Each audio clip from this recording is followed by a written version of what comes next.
यह बात है 8 अगस्त 2024 के रात की, जब कोलकाता के आरजीकर कॉलेज में 31 वर्षीय ट्रेनी डॉक्टर को रेप कर उसे मार दिया जाता है। इस हादसे ने पूरे देश को बुरी तरह झकझोर कर रख दिया और पूरे देश में डॉक्टर हड़ताल पर बैठ गए। आखिर क्या हुआ था उस रात, चलिए जानते हैं। वारदात वाली रात ट्रेनी डॉक्टर अस्पताल के सेमिनार हॉल में आराम से सो रही थी। उसको क्या पता था कि कुछ ही घंटों में मौत उसका बेसब्री से इंतजार कर रही है। वारदात वाली रात एक व्यक्ति 4 बार मेडिकल कॉलेज के अंदर गया। इसमें से 3 बार वह हॉस्पिटल के अंदर घूमकर बाहर निकल आया, लेकिन चौथी बार जब वह हॉस्पिटल से बाहर निकला तो उसके हाथों ट्रेनी डॉक्टर का रेप और मर्डर हो चुका था। तो सवाल उठता है कि आखिर यह व्यक्ति था कौन।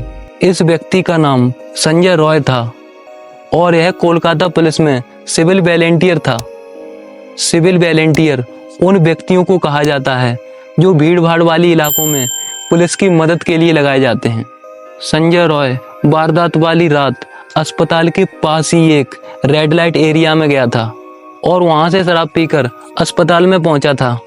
वहां से लौटते हुए इसने एक लड़की की छेड़छाड़ भी की थी और इसके बाद इसने हॉस्पिटल में पहुंचकर सेमिनार हॉल में सो रही ट्रेनी डॉक्टर का रेप कर उसकी हत्या कर दी। हादसे के दौरान यह दिखाने की कोशिश की गई कि यह एक आत्महत्या है, लेकिन पोस्टमार्टम रिपोर्ट ने यह साफ कर दिया कि यह कोई आत्महत्या नहीं बल्कि एक मर्डर है, क्योंकि इसके शरीर पर 14 से ज्यादा चोटों के निशान थे। रिपोर्ट से यह भी पता चलता है कि उसके प्राइवेट पार्ट पर चोट के निशान थे, जिससे जाहिर होता है कि उस रात उसका रेप भी हुआ था।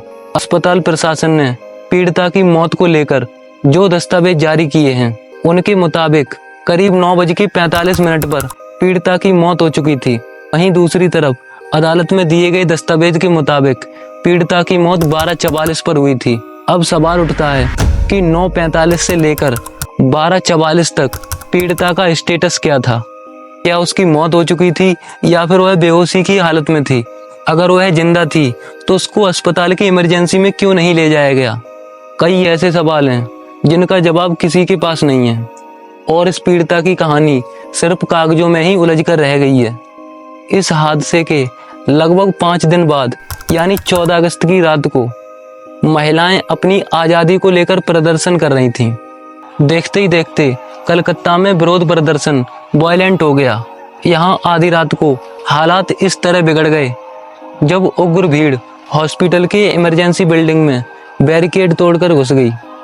रात के करीब 12 बजे अस्पताल में जमकर तोड़फोड़ की गई। इमरजेंसी वार्ड के अंदर शायद ही कुछ बचा हो। खिड़की बेड से लेकर तमाम मेडिकल इक्विपमेंट सब तहस नहस कर दिए।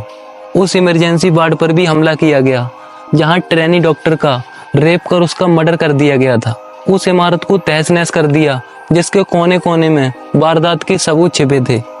पुलिस ने भीड़ को खदेड़ने के लिए लाठी चार्ज कर आंसू गैस छोड़ दी। कोलकाता पुलिस का कहना है कि कुछ अज्ञात बदमाशों ने आरजीकर मेडिकल कॉलेज में घुसकर तोड़फोड़ की है। इसमें करीब 40 लोगों का ग्रुप प्रदर्शनकारियों में शामिल हो गया था। इन्हीं लोगों ने हॉस्पिटल में हिंसा को अंजाम दिया। कुछ बीजेपी नेताओं का कहना है कि यह गुंडे पश्चिम बंगाल की मुख्यमंत्री ममता बनर्जी की भेजे हुए थे, जिससे तोड़फोड़ करके सारे सबूतों को मिटा दें। अब इतना बड़ा हादसा हुआ है तो नेता अपनी पॉलिटिक्स खेलेंगे ही। छोड़ो, चलो आगे बढ़ते हैं। आरजीकर हॉस्पिटल में करीब 700 रेजिडेंट डॉक्टर्स थे। रेजिडेंट डॉक्टर उन डॉक्टरों को कहा जाता है जो हॉस्पिटल में अप्रेंटिस कर रहे होते हैं।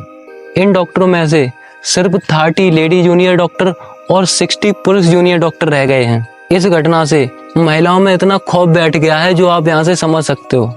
अंत में हम अपने देश के नेताओं से यही कहना चाहूँगा, इस हादसे पर पॉलिटिक्स खेलने की बजाय उस भारत माँ की बेटी को न्याय मिलना चाहिए।